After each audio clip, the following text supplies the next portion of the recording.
الحمد لله رب العالمين الرحمن الرحيم مالك يوم الدين إياك نعبد وإياك نستعين اهدنا الصراط المستقيم صراط الذين أنعمت عليهم غير المغضوب عليهم ولا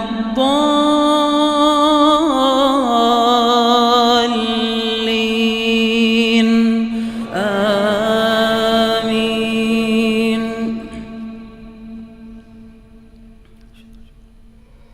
بسم الله. يا أيها المزمل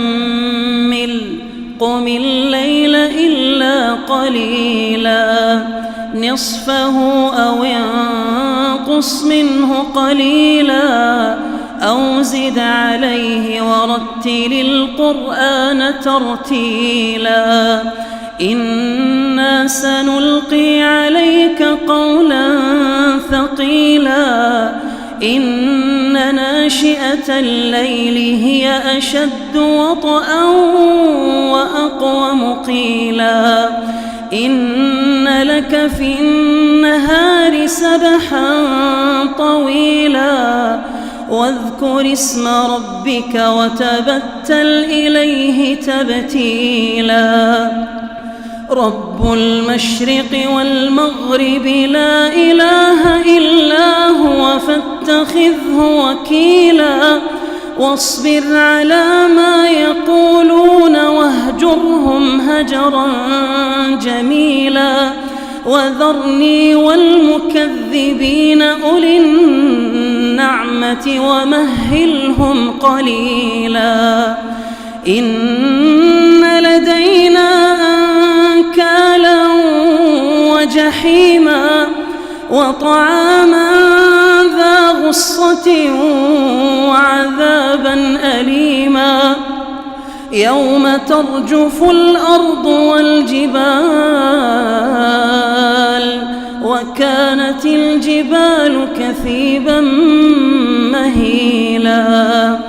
إنا أرسلنا إليكم رسولا شاهدا عليكم كما أرسلنا إلى فرعون رسولا فعصى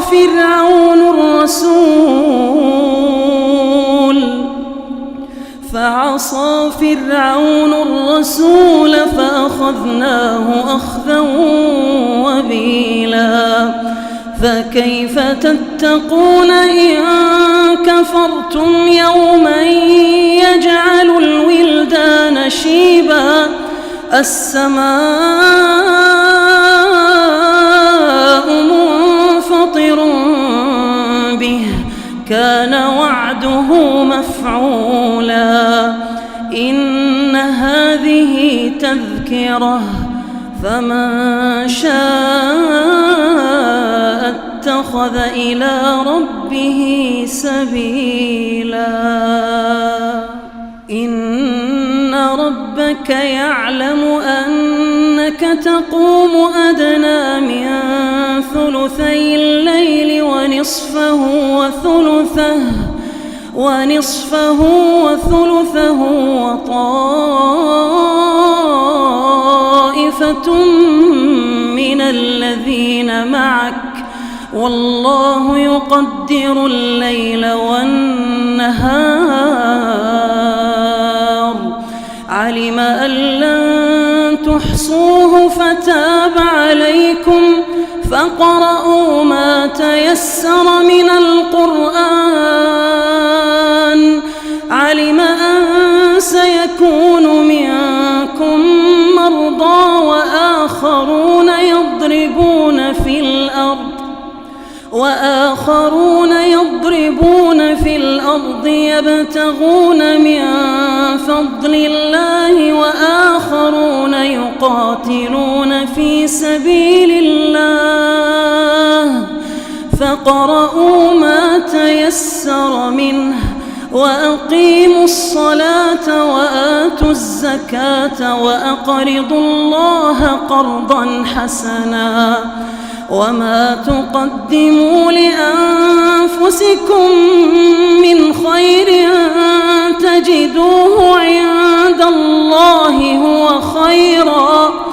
تجدوه عند الله هو خيرا وأعظم أجرا واستغفروا الله